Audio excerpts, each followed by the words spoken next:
ഇന്ന് ലാലേട്ടൻ വരുന്ന എപ്പിസോഡാണ്. എന്തായാലും ഒരു തീപ്പൊരി എപ്പിസോഡ് പ്രേക്ഷകർക്ക് പ്രതീക്ഷിക്കാവുന്നതാണ്.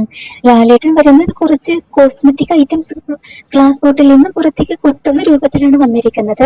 അതിൽ ലിപ്സ്റ്റിക്, ലിപ് ബാം, അങ്ങനെ മേക്കപ്പ് ഐറ്റംസ് ആണ്. ലാലേട്ടൻ തുടക്കത്തിൽ തന്നെ പറയുന്നുണ്ട്, lipstick, foundation, blush, lip balm എല്ലാം ഇതിലുണ്ട്. ഇതൊക്കെയല്ലേ പ്രശ്നം, ഇതിനൊക്കെയല്ലേ ഹൗസിൽ ഫുൾ അടിപിടി നടക്കുന്നത് എന്ന് ലാലേട്ടൻ പറയുന്നുണ്ട്.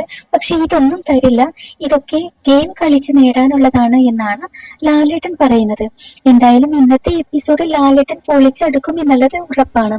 രണ്ടുപേരെയായിരിക്കും ആദ്യം ലാലേട്ടൻ പൊളിച്ചെടുക്കുന്നത്. ഒന്ന് അനുമോൾ, രണ്ട് ജിസേൽ. ഈ രണ്ടുപേരും തമ്മിൽ ഒരുപാട് ഫൈറ്റാണ് ഇപ്പോൾ ഇതുവരെ നടന്നുകൊണ്ടിരിക്കുന്നത്. എല്ലാം തന്നെ മേക്കപ്പുമായി ബന്ധപ്പെട്ടിട്ടുള്ള പ്രശ്നങ്ങളാണ്. അതോടൊപ്പം ലാലേട്ടൻ പറയുന്നുണ്ട്, ചിലർ CID ആയിട്ട് ഇവിടെ നടന്ന് കള്ളത്തരങ്ങൾ കണ്ടുപിടിക്കുന്നു, പിന്നീട് ആ CIDകളെ കള്ളിയായി ചിത്രീകരിക്കുന്നു. എന്തൊക്കെയാണ് ഇവിടെ പ്രശ്നങ്ങൾ എന്നൊക്കെ പറയുന്നുണ്ട്. എന്തായാലും ഇന്നത്തെ എപ്പിസോഡിൽ നമുക്ക് എല്ലാ കാര്യങ്ങളും അറിയാൻ പറ്റും.